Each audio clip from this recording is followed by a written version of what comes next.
Let's bring in Konnor Fulk now, who I knew this, Konnor, when the XFL announced its bankruptcy in the spring. I was upset for you guys, but I knew you'd be back. Did you have that same feeling too at that time? Yeah, pretty fast it became clear that there were going to be a lot of potential buyers for the league. They ended up signing non-disclosure agreements with 35 different potential buyers. Once I knew that number was that significant, I had a lot of confidence that the league was going to come back. My only concern were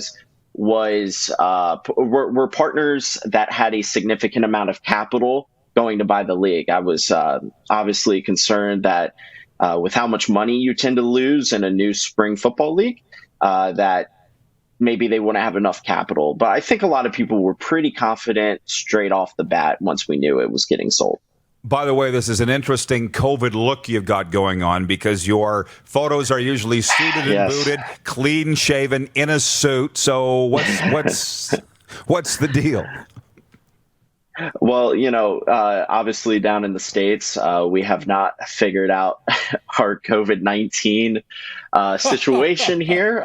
So at least down here, we're still kind of stuck in quarantine, a little bit of a limbo here. So my big boy job, which isn't actually sports related at the moment, that I typically look a lot more cleaner for, I have been working from home for the past 6 months. So completely remotely. Oh yeah, taking advantage, growing out the nice beard, celebrating the NHL playoffs here, and trying to get to the boys level of the beard growth here. Gotcha. So I want to get to that Redskins thing in a moment, but first, with The Rock buying the XFL, I'll be honest, to me it came out of nowhere. It hasn't even been a week. I think it was Monday morning, right? Did you see it coming, and what does this mean for the XFL? Yeah, I did not necessarily see it coming. However, I heard that a lot of the potential buyers that were reached out to as prospects were people within Vince McMahon's circle. So I knew that high-profile wrestlers were somewhat a possibility.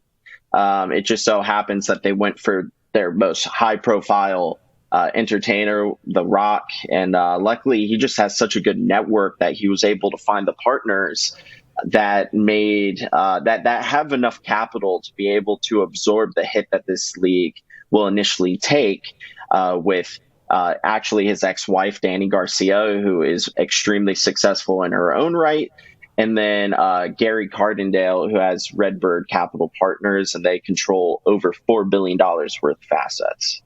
How do you think the NFL views this? Because I do believe they want a developmental league that really has nothing to do with them. I think the NFL believes the more pro ball, the better, and that includes the CFL too. How do you think the NFL is viewing this with The Rock involved with the XFL and the fact that it will be back? Well, so I've always said that although, in my opinion, the NFL certainly needs a developmental league, I think the mindset of all of the league executives is they think of FBS college football as their developmental league. So I think a lot of executives will tell you that they don't feel the necessity to have a minor league system like Major League Baseball or the NHL with the AHL. I just don't know if they're going to embrace a developmental league, football league for a while. Now, I will say is if this iteration of the XFL under the guidance of the Rock, Dani Garcia, and Redbird Capital, if it really takes off even more so than the one that we saw last spring, the NFL will absolutely start probably changing their tune and saying that, hey, a developmental league could actually be nice.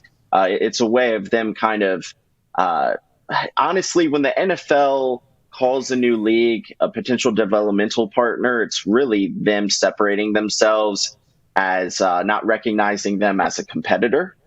So I could definitely see them, if it's successful, making that spin and maybe making some sort of partnership with the XFL. Although I will say Dani Garcia just did an interview with Sports Illustrated where she said she doesn't consider themselves to be a developmental league. She also did say they don't necessarily consider themselves to be competitors at this point.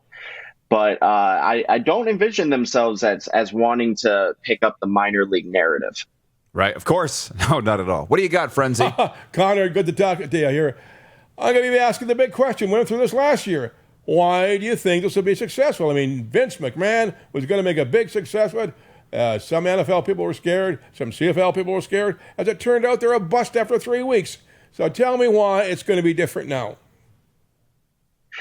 They were onto something with the original iteration we saw last spring. The TV ratings, even when they bottomed out, were still outperforming NHL, PGA, NBA, ton of different sports programming. They were absolutely outperforming them. They were gearing up to have over 50,000 fans at one of their St. Louis games. Attendance numbers were not really bottoming out. If anything, at certain markets, they were still on the rise, especially in that Houston market, the St. Louis market. It was a really strong showing from a expansion league.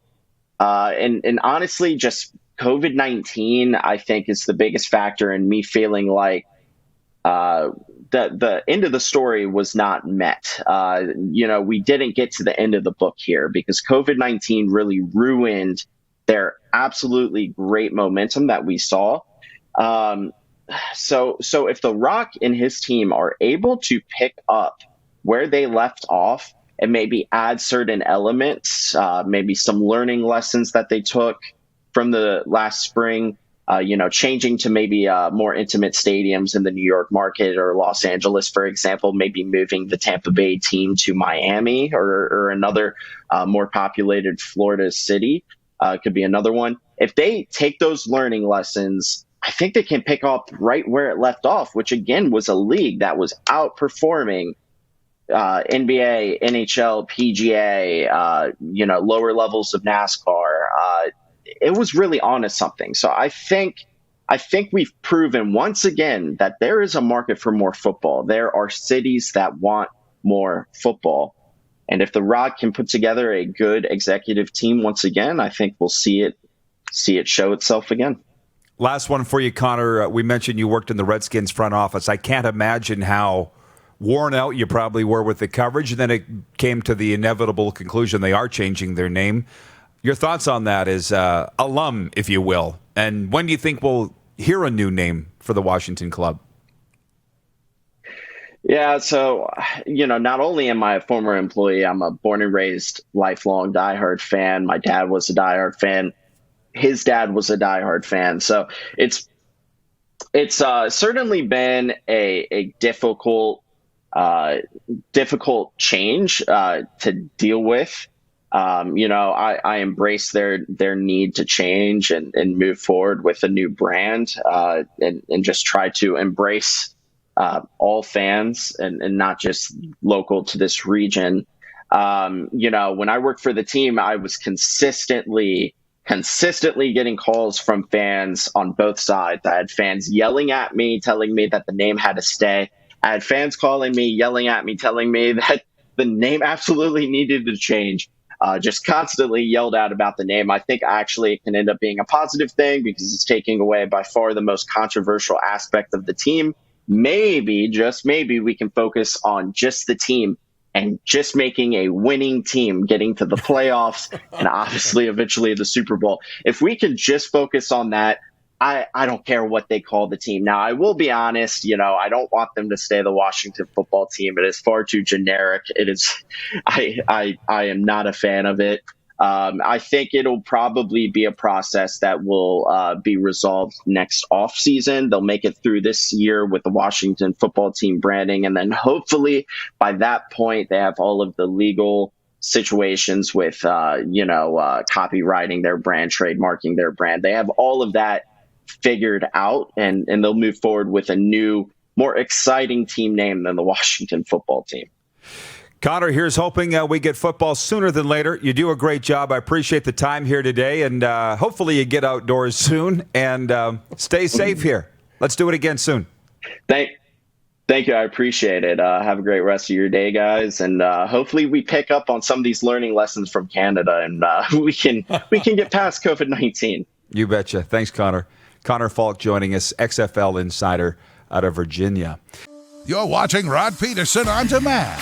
For more of The Rod Pedersen Show, visit rodpedersen.com or follow Rod Pedersen on social media.